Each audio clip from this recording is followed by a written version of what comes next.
Olá, estamos aqui no nosso primeiro podcast do Carisma Manaus. Nós estamos num semestre de implantação do polo do Carisma aqui em Manaus. E não havia uma melhor forma de começar, né? Se não fosse trazendo o nosso amado professor Braulio Brandão. Ele veio de Belo Horizonte para nos abençoar, para ministrar sobre a nossa vida, para nos ensinar muito sobre oração. Nós iniciamos aqui com o nosso test drive. Trouxemos esse tema sobre oração. Seja muito bem-vindo, pastor Braulio. Obrigado, Radassa. É bom estar aqui com vocês, é bom estar aqui nesse primeiro podcast do Carisma. Muito obrigado pelo convite, muito obrigado pela honra de poder participar do primeiro podcast. Isso, implantando Carisma, implantando podcast. Que ótimo, que ótimo. E aproveitando o nosso tema de aula, né? Tá ministrando com a gente sobre a oração. Eu queria abordar umas dificuldades que a gente tem, às vezes, no momento da oração. É algo simples, mas que a gente não tem muito a noção quando a gente começa a orar. E a gente coloca uma série de dificuldades que não precisam existir. Verdade. E às vezes a gente deixa de largar algo que não precisa existir, uma formalidade que não precisa existir. E a gente deixa de viver esse momento. Como se tivesse uma fórmula que a gente tivesse que seguir. E aí errei a fórmula, como que eu faço? E aí uma das dificuldades que eu queria abordar é a questão de como começar a orar. Nada. Ai, e agora? Eu uso, como eu começo a orar? Aquilo que a gente tá falando aqui, né? Não tem uma fórmula certa. Do mesmo jeito que não tem uma fórmula quando você conversa com as pessoas. Não tem um jeito certo de começar uma conversa. A maneira que você conversa com as pessoas, obviamente, vai depender do relacionamento que você tem com elas. Se você olhar, por exemplo, as orações que estão registradas na Bíblia, elas refletem o relacionamento que a pessoa tem com Deus. Por isso que Jesus sempre se refere a Deus como Pai. Por isso que ele ensinou os discípulos a começarem a oração chamando Deus de Pai. Porque é isso, você não precisa... o mais importante não é a palavra que você vai usar. É com quem você está conversando. Então, acho que essa dificuldade parte muito, de repente, da minha falta de intimidade. Como eu abordo um estranho, né? E aí, como Exatamente. eu começo a orar... Porque abordar um estranho é esquisito. Eu não sei se já passou por isso, mas abordar um estranho é esquisito pra caramba. A pessoa tá passando, você quer uma informação, o que você fala? Ei, moço, ei, fulano, ei... Ei, psiu. Você não sabe o que fala. Mas quando é um amigo seu, fulano de tal, pronto. Isso. Já zoa, já fala um apelido. Você já sabe como que você chama, Isso. Você sabe qual apelido que você usa, qual que você não usa. Então, quando você conhece a pessoa, não tem problema.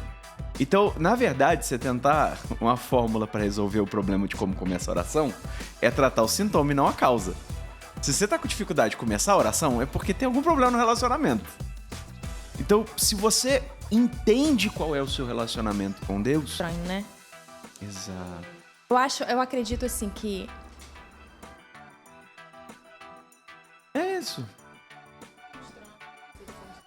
Começar a conversar a partir dessa sinceridade. Isso, se você ainda não tem relacionamento com Deus, Isso. pode falar com ele. Ele sabe como tá o relacionamento de vocês. Ele sabe que são estranhos, né?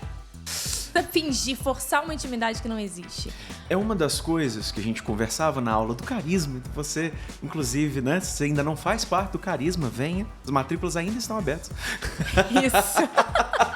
Mas uma das coisas que a gente falava na aula de oração é isso, que uma coisa que influencia muito a nossa vida de oração é o entendimento que a gente tem de quem Deus é. Né? Por exemplo, se você sabe que Deus está em todos os lugares, você não começa dizendo, Senhor, entramos na tua presença agora. A gente começa dizendo, né? Porque você tem a consciência de que você não estava. Se você entende que Deus sabe de todas as coisas, você pode começar com sinceridade, porque você já sabe que ele conhece o que está no seu coração. Então, influencia muito a maneira como você ora, o entendimento que você tem de quem Deus é. A falta de conhecimento de Deus atrapalha pra caramba. De repente, ânsias ou por... Deixou roubar daquele período. E aí fica assim, pô. E aí como que eu volto na maior cara de pau, assim, oi Deus, cheguei, tô aqui, então, sumi, mas voltei.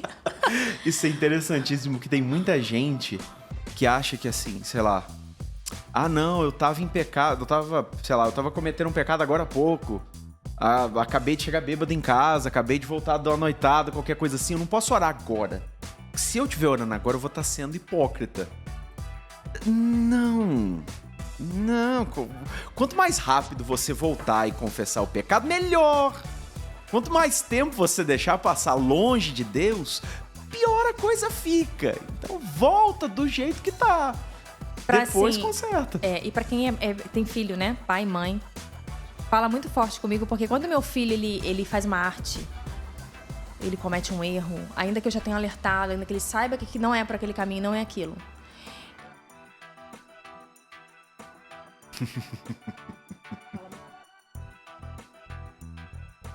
E aí ele chega e já fala como se... E às vezes, só de você olhar, só de você notar que há um arrependimento, que houve um entendimento, você fala, tá vendo? Olha a consequência que isso gerou. Isso não foi bom pra você. E ele mesmo não escolhe mais aquilo. É isso aí.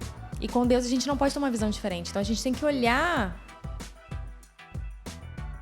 É isso aí. O pai que tá... Você errou, você tá errado, mas o pai tá querendo mais que você corra pra ele. Nem que seja pra ele te consertar, nem que seja pra... mas eu não tô sentindo arrependimento. Então ora por isso. Seja sincero, fala, Deus, eu tava em pecado e eu sei que tá errado, mas eu não tô arrependido. Tô arrependido por isso. A Bíblia não diz que é o Espírito Santo que convence do pecado, da justiça e do juízo? É simples, só você orar por isso. Senhor, me ajuda aqui, ó. Então, preciso do Espírito Santo me convencer, me trazer o arrependimento, né? É isso aí. Me ajudar a me arrepender. É isso aí. Sinceramente, não tem uma...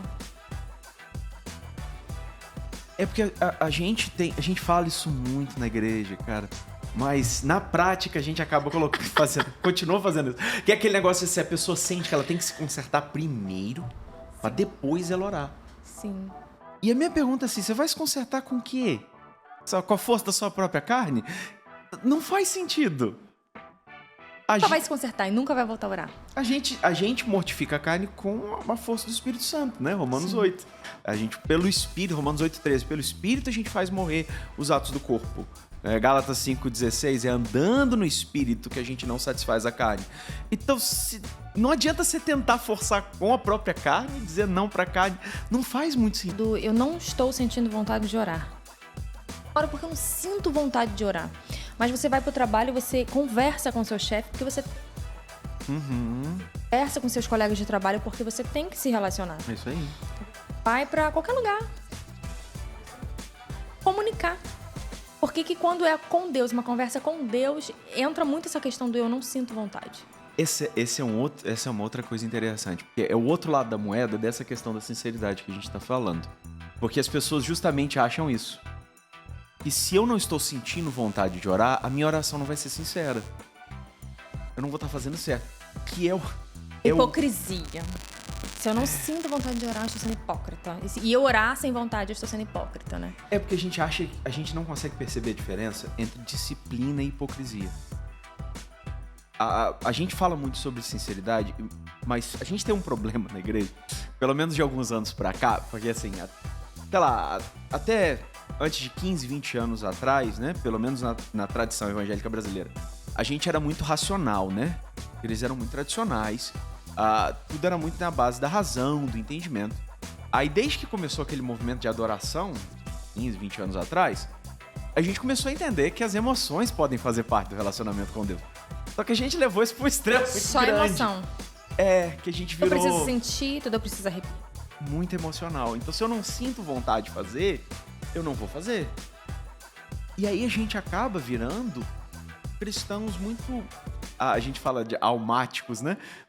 Cristão, na verdade, cristão muito carnal, porque a sua carne não vai ter vontade de orar, gente. Do mesmo jeito que tem vezes, você deu o exemplo do trabalho, é simples, tem um monte de dia que você levanta e você não tá com vontade de trabalhar. Mas você vai, por quê? Porque você tem as contas pra pagar. É disciplina e a responsabilidade, né? Exato. E não é, e aí que eu falo, ser disciplinado não é ser hipócrita. Quando você vai trabalhar sem vontade de trabalhar, você não tá sendo hipócrita. Porque você sabe que no fundo, você quer trabalhar para sustentar a sua família. Você quer fazer isso, é uma coisa que você quer fazer. Naquele dia o seu corpo não está com vontade de trabalhar. Mas você força o seu corpo porque você tem uma vontade maior de sustentar a sua casa, de sustentar a sua família. Exato. Se submete à carne, né? Levando pra oração, se submeter à carne ao espírito, literalmente. Exato. Porque a sua carne não tá com vontade de orar, mas o seu espírito tá. Ele foi criado para ter relacionamento com Deus. Se você não tá sentindo a vontade, você tá percebendo a sua carne naquele momento que ela não tá querendo. Então, a dificuldade no começar é dar a sinceridade para abordar, mesmo que ainda seja um relacionamento com uma pessoa estranha. Porque à medida que você também mantém o relacionamento, né? Passo de intimidade na sua vida. É como quando você faz um novo amigo. Exato. Você não chega no novo amigo levando ele pra dentro da sua casa, sentando na sua mesa, não. Oi. É uma conversa que se estende, tá calor hoje, né? Tá abafado. É quase aquela pessoa da previsão do tempo. Está calor, mas ontem ventou. Ontem deu um ventinho fresco. É o assunto de todo mundo que não tem assunto. É isso aí. Então o importante é você começar. Da primeira vez que você começar a alimentar esse relacionamento aos poucos. Que a intimidade, eu falo assim, eu brinco até que eu tenho dificuldade com pessoas que sofrem de... Eu brinco com isso. Sofrem de intimidade súbita. Eu tenho. Eu não sei reagir muito bem quando eu chego num lugar que eu não conheço uma pessoa e ela vem com uma intimidade súbita. Uhum. Porque não é o real, não é o natural. Né? Se torna desconfortável. E a gente não precisa ser assim com Deus, ter um relacionamento desconfortável. A gente pode ir gradativamente alimentando essa intimidade. Então, acho que o caminho é por aí, né? É uma coisa... o Frank Loubart, autor de um livro chamado Praticando a Presença de Deus, ele tem uma frase que é muito interessante. Ele fala assim, como é que a gente desenvolve amizade com Deus? Do mesmo jeito que você desenvolve amizade com todo mundo. É um relacionamento. Não vai desenvolver da noite pro dia. Mas se você vai convivendo com Deus, naturalmente, gradativamente vai desenvolvendo. Ao ponto de você ter... Igual quando uma pessoa te liga. Quando ele fala, então, você pode fazer isso assim pra mim? Ele nem falou o nome, ele não falou quem é, ele não falou que ia te ligar, ele não falou que ia te pedir um favor. Mas quando ele falou, então, fulano que tá falando comigo. É isso aí. E aí a gente chega a esse ponto de reconhecer a voz de Deus. E de realmente não ter mais protocolo, de realmente ter mais liberdade. Não ter que ficar fazendo... Não precisa ser pesado. Não ter que ficar fazendo firula, não ter que ficar fazendo... Você tem que fazer no começo, quando você não tem intimidade com a pessoa, né, e tal. Mas depois de um tempo, não. Você pode ir direto ao assunto, você vai criando. É que as pessoas têm muita pressa também, eu acho. Não começar pra acabar. Vida. Pra tudo na vida. A gente eu tem acho muita que pressa. Isso é uma coisa que dificulta muito, assim. Eu olhar pro relógio e falar assim, nossa, eu tenho que sair em 5 minutos, não vou orar agora. Quando, na verdade, você começa ali e você vai vivendo o dia ali. Você tá dirigindo e você tá orando. Você tá... É isso. Continua a oração enquanto você caminha. Isso. Não precisa terminar ela. Acho que muita gente também não começa pensando na hora de acabar, né? Ou o contrário, né? A pessoa fica... Ela entra pra orar pensando, eu preciso ficar aqui durante 1 hora. Isso aí. Que é uma outra coisa também do desenvolvimento natural. Se não for 1 hora, não vai valer minha oração. É isso aí. E quando, na verdade, isso vai sendo alimentado. E quando você... Vai chegar um dia que você vai olhar e falar, nossa, eu fiquei aqui dentro 1 hora orando, 2 horas orando. É por isso que a gente se refere à oração e ao jejum, eu estudo da Bíblia como disciplina espiritual. Tem coisa que você vai disciplinando. É como um exercício. Sei lá, ninguém começa correndo uma maratona. Não é assim. Você começa a fazer exercício saindo do sedentarismo, por exemplo, você vai correr 5 minutos e ficar cansado. Interessante você comparar com o exercício, é que o exercício, assim, você tem uma série pra fazer numa academia. É desconfortável. Só que no momento em que aquilo ali começou a ficar confortável pra você, convidado a subir o nível. É isso aí. E a vida de oração tem que ser assim, né? Não é ficar naquilo confortável, não. É preciso isso, de mais, expandindo, meu espírito precisa de mais. E aprofundando, é isso aí. É isso aí. Uma outra coisa também que eu acho que atrapalha a oração é a questão das gaguejadas. Eu comecei a orar, tava no assunto, de repente eu perdi o que eu tava falando, ou eu fui interrompida por alguma coisa. alguém chegou na minha casa, eu precisei atender, tive uma emergência. E aí eu falo, nossa, minha oração não valeu de nada porque eu cortei. A ligação caiu. O sinal, a conexão da internet foi derrubada. Então não valeu de nada que eu orei. Então acho que esses empecilhos, essas gaguejadas, a pessoa coloca... Ela não fala disso, mas ela, na mente dela, de uma certa forma, é assim. Gaguejadas vão me atrapalhar. Ela pensa que tem que ser... que tem que ser a formulazinha, se não terminou e não falou, em nome de Jesus, amém, não valeu nada. Não, mas, de novo, é a mesma lógica do relacionamento com a pessoa. Você tá conversando com a pessoa no telefone, a ligação cai... Oi, a ligação caiu. Volta. Ah, peraí, o sinal tá caiu. ruim. É, isso aí. Peraí que eu vou num lugar que o sinal tá melhor. Peraí, eu vou desligar o roteador e ligar ele de novo, daqui a pouco eu te ligo. É simples. E o fato de ter caído não fez com que o resto da conversa tivesse sido apagada de alguma forma. Ou eu vou pro outro cômodo que a conexão é melhor.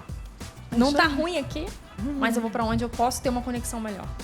É isso aí. Então, naquele momento você tá muito distraído, é a mesma coisa. Ah, não, então eu vou procurar um lugar que eu fique menos distraído. Porque isso acontece pra caramba. Às vezes você tá, sei lá, na sala de casa... Porque na hora que você começou a orar não tinha ninguém, aí daqui a pouco chegou alguém, já ligaram a televisão, o vizinho começou a falar, vai para um outro lugar. Vai pro quarto, vai pro banheiro, vai pra qualquer outro lugar. Né? Acho que o fato de não ter dificuldade simplifica tanto que as pessoas ficam assim... É simples, mas não é fácil você manter a disciplina. O horário é simples. É isso aí. Fácil você manter essa disciplina se você não... Precisa da perseverança. É a gente não desistir por qualquer coisa. Porque isso é muito comum. A gente tem, às vezes, também um perfeccionismo, assim, do tipo, eu vou começar a orar 1 hora por dia. Aí naquele dia você não conseguiu orar 1 hora. Aí você pensa, desisto. Semana que vem eu começo de novo. Do Ctrl-C, Ctrl-V, copiar a oração. Com certeza você tem alguém na família... que orava uma palavra específica. Ela começava a oração com aquela palavra. Por exemplo, tem alguém na minha família que começa a oração assim. Amantíssimo Deus, Eterno Pai. Então eu pensava na minha cabeça, quando criança, se eu não começar a oração, Amantíssimo Deus, Eterno Pai, eu não tô orando certo. Quando a pessoa que orava dessa forma, orava de maneira... Era naquele relacionamento que ela tinha. Só que em mim... Eu cresci vendo dessa forma. Eu preciso falar essas palavras, porque essas palavras são as palavras corretas para começar uma oração. Aí tem até um lance, que já é uma outra conversa, mas que é o pensamento da feitiçaria. Que a gente tem e não se dá conta. Porque o que é a feitiçaria? A feitiçaria, ela consiste basicamente em você fazer rituais para tentar manipular forças, ou espíritos, ou força da natureza, qualquer coisa desse nível, né, dessa natureza. A gente não percebe, mas tem oração de feiticeiro, né? Tem vezes que a gente tá na igreja, mas que a gente tá tentando encontrar as palavras certas para fazer com que Deus faça aquilo que eu quero. Então esse pensamento da argumento fórmula, correto. Esse pensamento da fórmula, eu preciso começar desse jeito.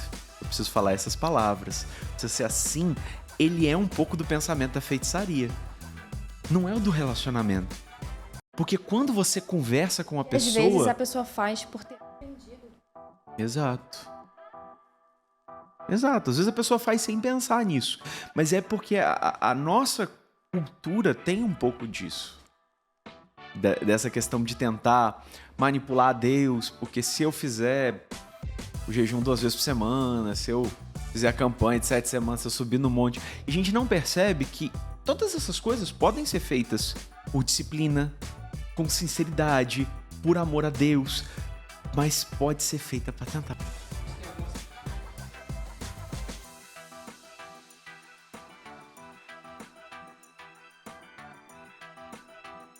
Vamos lá, primeira oração.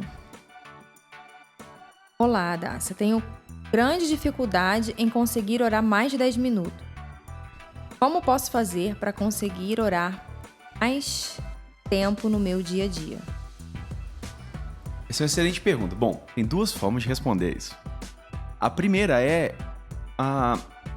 começa com 10 minutos e vai aumentando aos poucos. Né? Coloca como... Porque é o lado da disciplina. Coloca assim, não, então eu vou orar por 10 minutos todos os dias. Aí a partir de semana que vem eu começo a orar por 15 minutos todos os dias. Depois eu começo a orar por 20 minutos todos os dias. Né? Então comece a estabelecer como meta. É disciplina, né? À medida que você vai praticando, e você vai ficando mais confortável com aquilo. Então é natural. Não ache que você tem que começar a orar 2 horas a partir de amanhã. Vai praticando. O outro lado da moeda é que não necessariamente a sua oração precisa ser longa. Você pode fazer várias orações de 10 minutos ao longo do dia, por exemplo. Tem um evangelista inglês, famoso, chamado Smith Wigglesworth, que quando perguntaram pra ele quanto tempo que ele orava, ele falou, eu não oro mais do que 10 minutos. Mas eu não passo mais do que 10 minutos sem orar. Às vezes não é o período longo, é ser parte da sua vida. Às vezes eu tenho 10 minutos pra tirar o tempo do meu quarto, do meu secreto, dobrar o joelho e orar e fazer só isso. Mas eu tenho uma pia cheia de louça pra lavar que eu posso estar orando ali. Enquanto você faz. E eu brinco que na minha casa tem o Ministério da Louça. Que enquanto você tá lavando a louça, Deus tá tratando com você ali. Deus tá falando e você tá orando, e Deus tá falando e você tá... Aquela pia de louça tem uma máquina de lavar lotada e aí você tá orando. É isso de se relacionar, como se tivesse uma amiga ali em pé. Conversando com ela. 10 minutos no secreto, mas eu tô ali conversando. Outra forma de orar é essa, orar enquanto você faz alguma outra coisa. E conversando com Deus enquanto você faz alguma outra coisa. É importante ter momentos como esse que você se isola, que você fica só com Deus, é importante. Mas essa não é a única forma de orar. Eu me lembrei de um fato que aconteceu comigo. Uma vez eu tava fazendo comida e bota deles. E aí, eu espero que ele assista o podcast.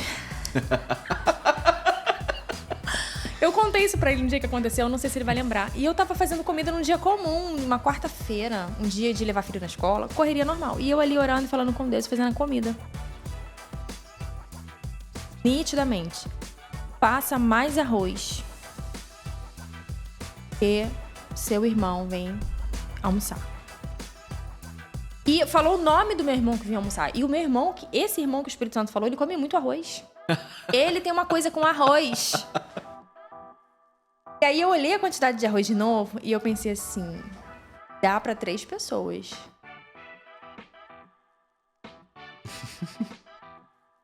Ele vem almoçar.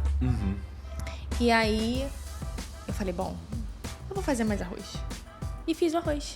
Não, meu celular, nada. Fiz mais arroz. E eu tô terminando de fazer o arroz secando. Eu recebo um WhatsApp assim... Tá em casa, tô passando aqui na sua rua. Fala se você tá aí que eu vou subir. Era o irmão do o irmão que come muito arroz. E eu fiquei fascinada com aquilo. Na época eu tava recém-chegada no Carisma. E eu falei, nossa, o Espírito Santo manda a gente fazer arroz. Ele faz coisas incríveis, ele manda a gente fazer arroz. Fantástico, fantástico. Então eu fiquei maravilhada. Eu falei, uau, o Espírito Santo parou. Tipo, né? Caramba, ele mandou fazer mais arroz. Sabe? Eu fiquei contando essa história do arroz por muito tempo, pra muita gente. É que a gente tem uma coisa de que, assim, parece que Deus só pode falar com a gente na igreja. Ou só se a gente tiver no quarto de oração. Né? Mas não. Enoque andava com Deus, né? Dá pra você ter comunhão com Deus enquanto você caminha no dia a dia. Não precisa esperar. Gente, uma coisa que eu costumo dizer é que vantagens do avanço da tecnologia. Antigamente, quando a gente recomendava às pessoas que elas orassem o tempo todo, a gente tinha que fazer a ressalva. Mas quando você estiver na rua, irmão, ora só na sua mente, né? Senão você vai escandalizar as pessoas. Só que hoje em dia, bota um fone de ouvido e finge que você tá falando no telefone, amigo. Acabou. Eu descobri... Essa iluminação me veio um dia que eu tava caminhando e eu vi um camarada discutindo com alguém no meio da rua, sozinho, falando, gesticulando. E quando eu vi, ele tava com um negocinho aqui no ouvido. Aí me veio a iluminação, eu falei, pronto, é só botar o fone. Não precisa estar ligado com nada, bota o fone pendurado e vou falando com Deus. E aí quem passa fala assim, nossa, a conversa ele tá pegando fogo, tá pegando. Normal, pronto, acabou, filho. Só bota o fone de ouvido e vai conversando com Deus na rua. Até isso aí já não tem mais problema. Verdade. Vai e a outra pergunta, desbloqueei pra eu ver. Qual é a outra pergunta? A próxima é... toda vez... Olha...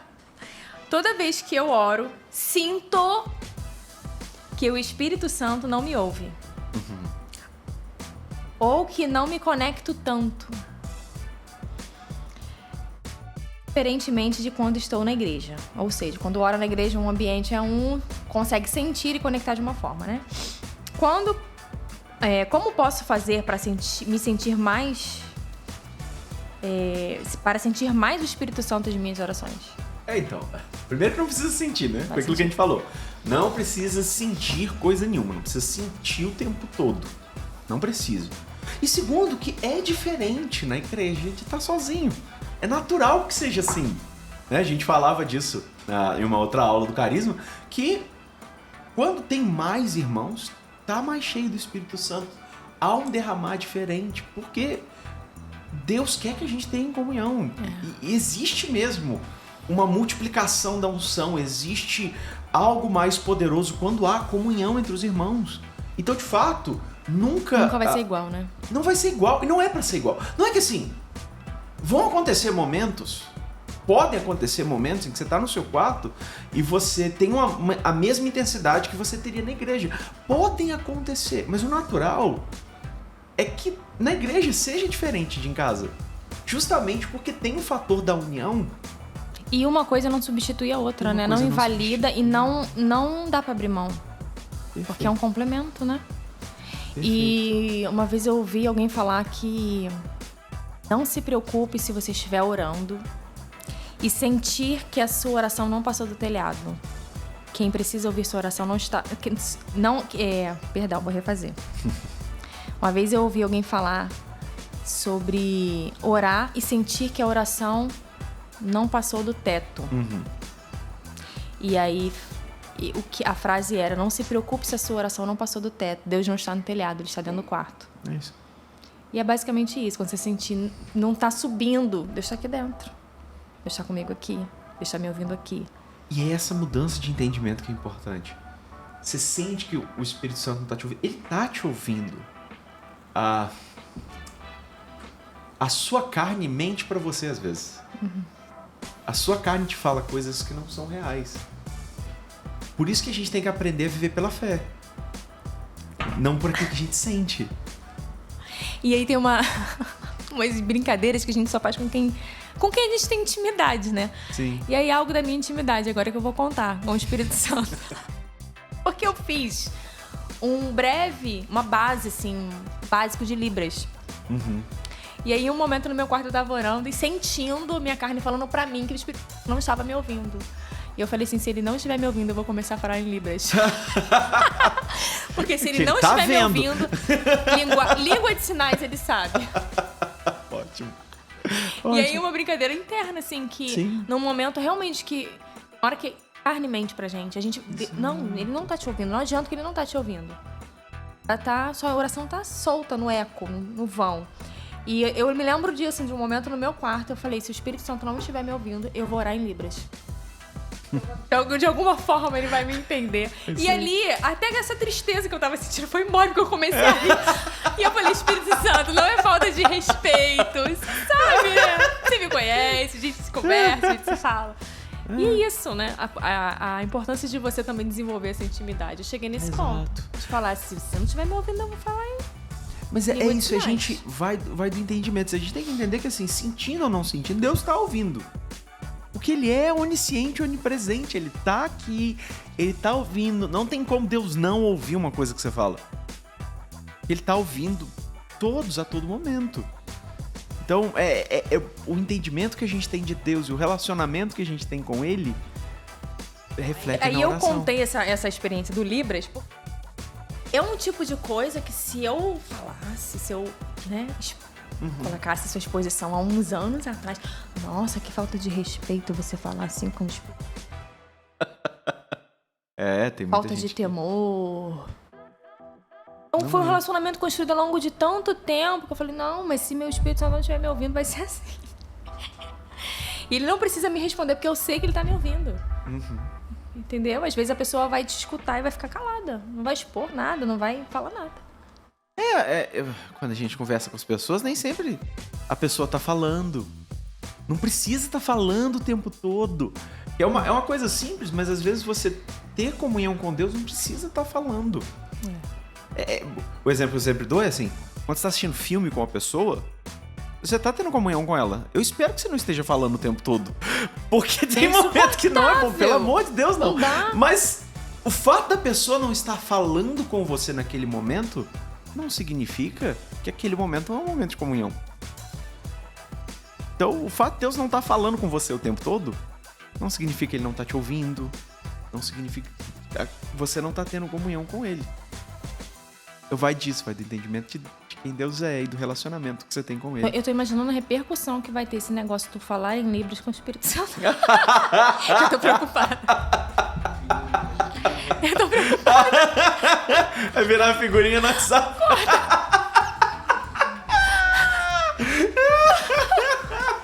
Vai virar figurinha no WhatsApp. Vai. Então, e aí tem uma outra questão também que eu acho que atrapalha. O fato de eu pensar assim. Diante de uma guerra mundial, de um aquecimento global, de um câncer. Então eu vou ocupar Deus com a minha causa. É insignificante diante de todas essas outras politicamente corretas, né? E aí, esse pensamento de Deus precisa largar essa causa para me atender. Eu vou tirar Deus disso. Olha que egoísmo da minha parte. De novo vem esse entendimento, como se Deus não fosse capaz de atender as duas coisas ao mesmo tempo. Que tem que parar uma coisa, porque a gente tem que parar uma coisa para fazer outra. A gente não consegue fazer duas. Bom, falando pelos homens, né? A gente não consegue. As irmãs conseguem fazer mais do que uma. Algumas coisas.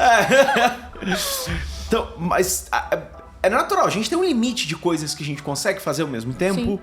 Por causa do limite da nossa atenção. E a gente está em um lugar por vez, né?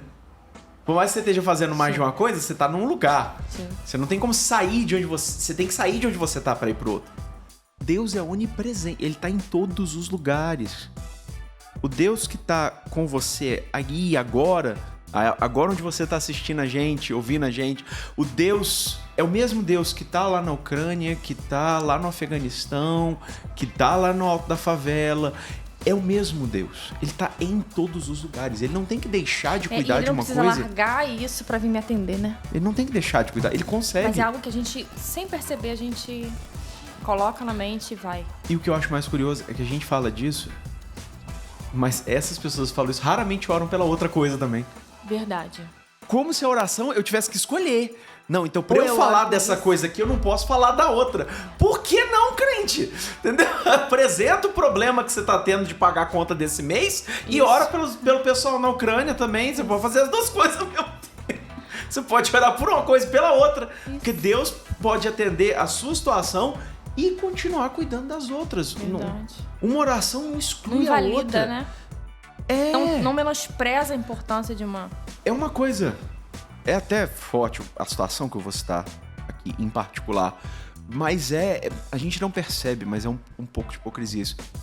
Eu me lembro quando meu amigo Drummond estava doente e a Raquel, a esposa dele, estava pedindo oração. Alguém fez o seguinte comentário na rede social, embaixo do pedido de oração. Vocês podiam estar orando pelo pessoal do Afeganistão. Por que vocês estão orando por esse pastor que ele está indo pro céu? E a resposta da Raquel foi mais ou menos assim... Por que você eu pode não posso ler uma pergunta dessa. Eu preciso me converter. Raquel é crente. A resposta dela foi assim, mas quem te falou que você precisa fazer uma coisa ou outra? Você pode, a gente pode continuar orando pelos irmãos que estão lá no Afeganistão, sofrendo perseguição, e você pode orar pelo Drummond que estava lá, no leito. Não precisa deixar de orar por uma coisa. Aí a gente vê que é o cúmulo da pessoa não entender o poder de Deus. Deus tem poder de atender todas as causas ao mesmo tempo. Não é como se ele estivesse gastando orçamento, entendeu? Então, eu tenho um testemunho com a Raquel e com o Drummond que foi visto como muito... Ai, que bobeira. Uhum. De novo, Carisma. Eu matriculada no Carisma, não sabia quem era Drummond, não sabia, não conhecia, nunca tinha ouvido falar, não era desse... E aí... Nossa, aí falaram assim, ele dava aula no Carisma, só que agora ele parou porque ele foi pra morar fora do Brasil. Foi no período que eles ficaram fora. Isso. E eu falei, não, justo na minha vez, eu não vou ter aula com eles. Não. Quero muito ter aula com eles. E aí alguém falou assim, ora. Só que aquelas piadas internas, né, de sala de aula, poxa, Deus tá ocupado com tanta coisa. Deus tem tanta coisa de Deus pra realizar. Orar por isso, uma coisa tão... E eles estão lá cumprindo o propósito de Deus, você vai orar. Sim. Então, assim, vem todas essas justificativas bonitinhas, né? Espirituais, pra gente não fazer. Eu me lembro que eu orei. Toda a simplicidade que eu sabia orar. E eu falei, Deus, eu gostaria tanto de ter aula com ele. É uma pessoa que eu admiro, um ministério que eu... inspira, me cura, me trata, me confronta. A forma como ele expõe. Eu falei, eu gostaria tanto de ter aula com eles. Ora, eu sei que eles estão cumprindo o propósito. Mas se o Senhor puder me dar esse presente, eu gostaria muito. Independente da matéria, eu gostaria muito. E aí eu voltei pra sala de aula e eu falei assim, aula com o Drummond, tudo na minha aba. Porque lá no Rio a gente usa essa expressão, né? Tá na aba, pegou a aba na oração. E aí eu compartilhava muito isso com um casal que estudava comigo no Carisma, a Denise e o Luiz. Eu falei, Luiz, eu tô orando pra ter aula com o Drummond. E ele, isso mesmo, ora, vamos orar. Quem sabe ele não vem no Brasil fazer alguma coisa e a gente consegue. Orei. Um belo dia. Eles voltaram. E a primeira turma que o Drummond deu aula quando chegou no Brasil foi a minha turma. Glória a Deus. Quando o Drummond entrou na sala, todo mundo fazia, e ria, porque sabia. Sabia da minha oração. E aí, não parando por aí, quando a gente terminou a aula, eu tava sem carro nesse período. Eu tava indo de carona e tava uma luta pra chegar no Carisma. E aí o Luiz, que estudava comigo, ele falou assim, vou te dar carona hoje, mas... Luiz e a Denise, a gente vai levar você em casa, mas aguenta até o final que a gente vai ter que dar carona pra um outro casal. Eles também estão sem carro. Aguenta aí. Aí eu comecei a arrumar cadeira na sala, apagar a luz. Glória a Deus. E assim, eu só ria. Porque eu falava assim, gente, Deus tá ocupado lá com o que tá acontecendo, a fome do mundo, tá? Mas é um mimo, sabe? É um mimo. E eu nunca me esqueci desses pequenos cuidados de Deus. É isso aí. É um pai, literalmente, que assim, o pai, ele não dá só o necessário. É isso aí. Eu conheci esse pai de mimos no seminário. Deus cuida da gente em coisa que não precisava, assim, né? Não precisava. É verdade. Teria concluído o curso, eu teria... Glória a Deus. Glória a Deus. Nunca mais eu deixei de seguir esse ministério. Vento no fogo. Vento no fogo. Fora do alcance de criança. Fora do alcance das crianças. Eu ajudei na revisão do livro. Foi. Ele é muito bom. Não li um livro ainda dele que seja razoável. Eu sou particularmente fã desse livro. Eu sempre falei com ele em vida. Falava com ele. Falava, Drummond, você tem um monte de livro bom, tem um monte que eu escrevi com você, mas eu acho que esse aqui é o melhor. É o seu Magnum Opus. É o melhor do Drummond. Pra mim, esse aí. Esse livro é fenomenal. Fica a recomendação, você pode vir no ventonofogo.com comprar o Fora do Alcance das Crianças, viu? Eu nem ganho nada com isso, a propaganda é gratuita. Eu me lembro que esse livro dele, um outro livro dele que me me arrebentou. Esse livro me arrebentou, foi Relacionamentos Interpessoais. Sim, muito bom também. Muito bom. Nossa, também. Esse livro... Muito bom. Esse livro foi assim...